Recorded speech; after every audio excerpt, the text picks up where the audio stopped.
And joining us now from WFRV in Green Bay on the Fan Guest Hotline, powered by Gruber Law, Kyle Malzhan. You can follow him on Twitter at Kyle Malzhan, but make sure you put the H in front of the A because everybody that up for sure. Kyle, good afternoon. How are we doing today, my man? Good, man. Appreciate you guys having me on, talking a little football, talking a little Packers, brisk fall day. And this is when we're starting to get into football season and football weather in Green Bay. Yeah, it's definitely time to right now. I know you do a little bit of work covering the Brewers right now. We just opened up with that too. How you feeling about tonight specifically? Yeah, I mean, this team, look, they've fought all season long. If there was a team in Major League Baseball that could come out of this 0-2 deficit on the road, you'd think it would be the Milwaukee Brewers. For a team that, I thought the pitching, having to face Otani, Betts, Freeman would be a daunting task. Suddenly, this offense has gone silent. So the bats need to wake up big time. And where's Christian Yelich been, man? I mean, this is the Brewers superstar. He's a former MVP. This is why they brought him in to perform at his best when his best is needed. And he has just been silent since really 2018. The last NLCS appearance. So they need their superstar to come through at some point, and no better big time to do it now. But things aren't looking too good for the Brewers. I mean, look, the fact that this pesky offense wasn't able to go and chase these starters for the Dodgers out of the game worries me a little bit, because now you have Glass, now you have Otani looming, and a really well-rested bullpen for the Dodgers playing in LA. It's a big task for this 2025 Brewers team, but these as Pat Murphy calls them, the woodpeckers, they always prevail. They've given you no reason to. So until they do, you have to have a little hope and faith.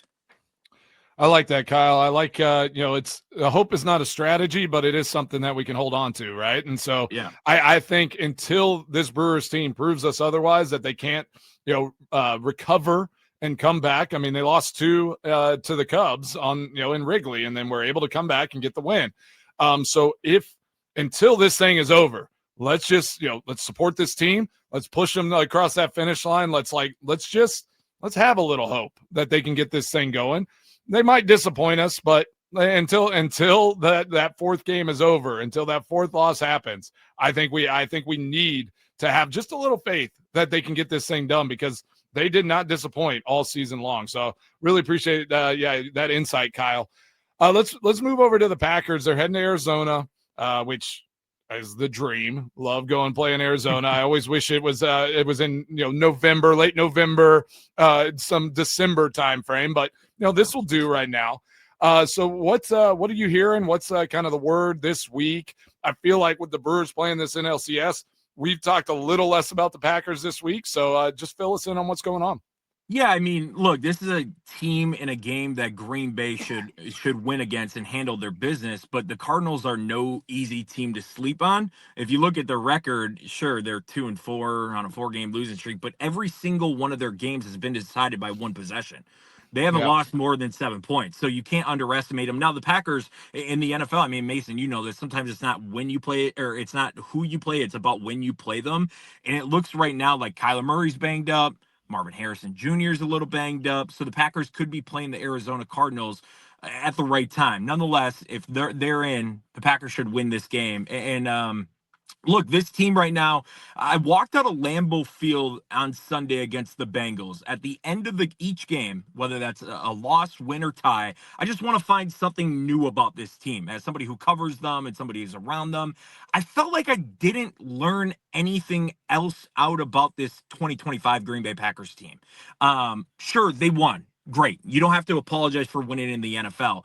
But it was just kind of an uninspiring win. Like, we've seen this script before, right? Like, the offense does their job. The defense looks spectacular in the first half of games. And then the second half, the defense kind of gets gassed and they let up. And, the offense finds a way to figure it out and deliver the knockout punch. But there needs to be a knockout punch earlier in these games. There was a drive in the first half, right before halftime, where the Packers, I think they, in consecutive plays, went like 30 or 40 yards, looked like they could finish the drive, and then they just stall out. So instead of going into the locker room up 17-0, you're at 10-0, and the Bengals are within striking distance, and later they'd make a game. I just think for this Green Bay Packers team, they're a really good football team. They're really, really good on paper. They've shown signs the first 2 games that they can be really good.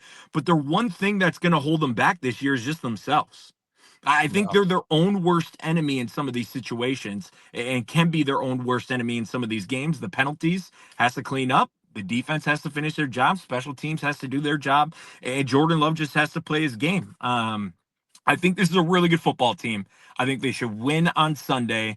I don't know by how many points, but on paper, they should handle the Arizona Cardinals. And maybe this could be the game that we kind of see this team play 4 quarters, complimentary football all across the board. And I think that's what fans and people around this team are hoping to see on Sunday. Awesome. We got Kyle Malzhan with an H in there. Just don't forget that. WFRV TV there in Green Bay, joining the Mason Crosby show. And we're talking Packers, we're talking Brewers. There's been some weird games out there in Arizona, though, right? Yeah. I mean, I think the last one I played out there was when Rasul Douglas had to, knock the ball down or intercepted in the end zone after we took the lead. Game. What a great game. I mean, wild ones where the Aaron Rodgers, Hail Marys, and then the Cardinals end up finding a way to, score there on that last drive. That was a face mask too, also in that game too. Don't forget the face mask. Face mask, and bad calls. So we got to watch out for the refs down there. Those refs are just down there on vacation, enjoying some, couple rounds of golf, and they don't do their job. So, just talk to it, because we're going to make our picks later. So I'm going to actually, go there, because I've been pretty bad the last couple of weeks with my picks. So you said that the Arizona Cardinals have played close games. Do you think that 6.5 number that the Packers are being spotted there, do you think that's enough? Or is this thing going to be a little tighter than that? I mean, do you think they can win by more than a touchdown? Yeah, thankfully for Arizona in this time of the weather, there might be some Wisconsinites at their Arizona homes getting away from winter. So that Green Bay Packers fans, one way or another, are going to show up. So you have some sense of home field advantage when you hear those "Go Pack, Go" chants. But I think this is the game, right? I think this is the game. I think the Packers offense is going to figure it out. I think the Packers defense is going to figure it out. Special teams just be serviceable. And I think this is going to be the game we see it all come together. I think, look, if I was watching the game on Sunday, there was one plan and one objective with this offense, and it was get Josh Jacobs the ball one way or another. That's the identity right now of this football team. The passing game outside of that looked a little clunky, but the one thing I loved is we saw Matthew Golden come through in big situations. And that started back in Dallas in overtime on 4th down. Who did Jordan Love go to? He went to his rookie wide receiver when they needed to have it. Late in the game, third down. I think it was 3rd and 8, late in the game, 1-possession game. And who does he go to? He goes to Matthew Golden for a big score. So if this chemistry is trending the way it is, and one thing I've loved and respected about Matt LaFleur introducing Matthew Golden into the NFL, that they're not forcing him the ball. Because if Jordan Love came out, 1st-round draft pick, all the pressure in the world, and he was forcing, Matthew Golden the ball early in the season, some drops happen, and the confidence starts to wear. But now we're to a point where he showed he can do it. So I think if they introduce him more and more, maybe this is the week that he gets in the end zone for the first time. But I also don't think it's a coincidence that in all 3 Packers wins, Tucker Kraft has found the end zone. Tucker Kraft has to be a big part of this offense going forward. And that was something Matt LaFleur at the end of last year even told us, that if there was probably one regret, he regretted getting away from his top tight end. And there was times, I think, in Dallas and against the Browns that they got away from Tucker Kraft after a career game versus the Commanders. So if Matthew Golden comes through and Tucker Kraft is who he is, and Jordan Love just plays clean football to an extent where it's not going to hurt the Packers, they should have no problem winning. This was a game last year too, Kyle, that the Packers really impressed. It was in Lambeau last year. Jordan Love had 4 touchdowns in the game, and they were also able to neutralize any running from Kyler Murray. That was a big topic too. Right. And they've done a fantastic job on the defensive side, on the run game. They're the number 1 rush defense in the NFL right now. I want to go back to one of your points, though, about how you're always saying you're trying to learn something about this team every time you leave the stadium. What are some things that you're still a little uncertain about on the Packers offense, defense, wherever you want to go with it, that lead you to believe that I need answers to some of these questions, Kyle? I think one of them is just like the passing game. And maybe it's a byproduct of who the Green Bay Packers are at this point. And we've seen the script of they're not going to have a number one wide receiver. And that's great. And that's fine and all.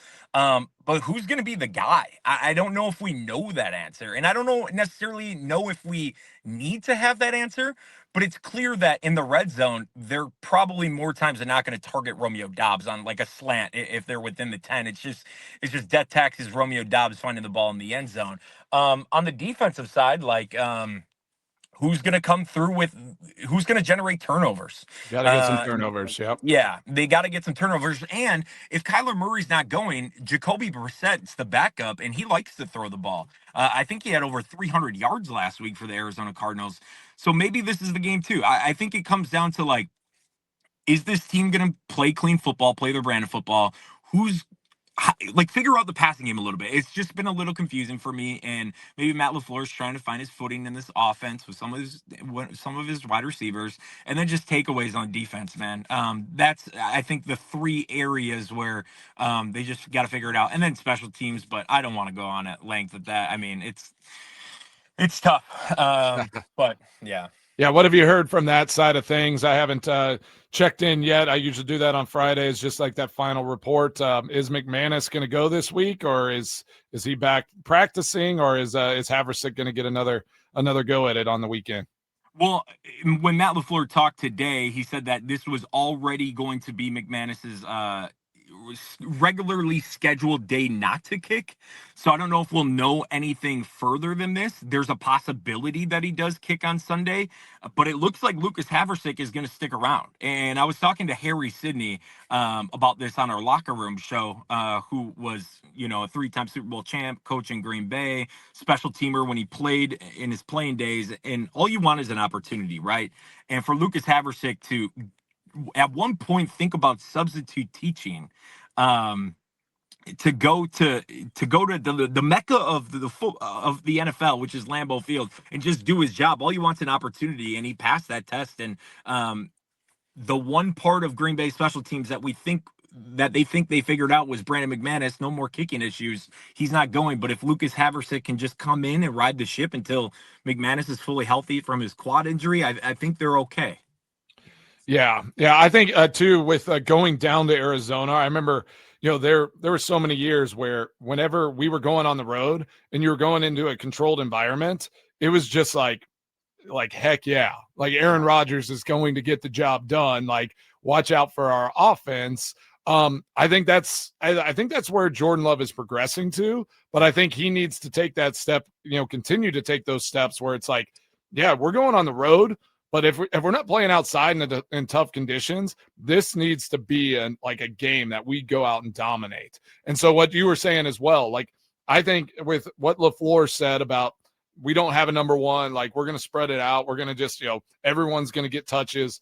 But I think you got to have that 1A, 1B, 1C then. And it is. I think it starts with Josh Jacobs. My 1B would be Tucker Kraft. I think this offense runs through Jacobs and Kraft. Just physicality, what they bring to the table. And then I do think Matthew Golden is stepping into that space. I love his adjustment on the route whenever Jordan's rolling to his left.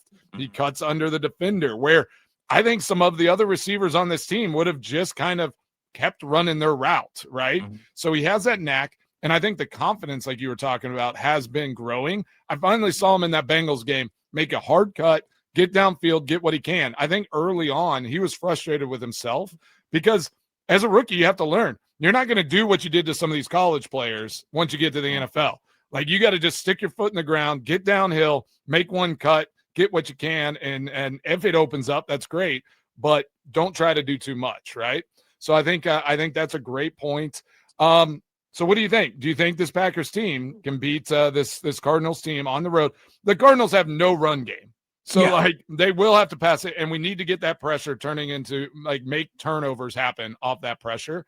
But do you think they can beat them by more than one touchdown or by a touchdown or more? Right. I think if there was any game, it would be this game. Just if Jacoby Brissett's starting, they're going to pass the ball.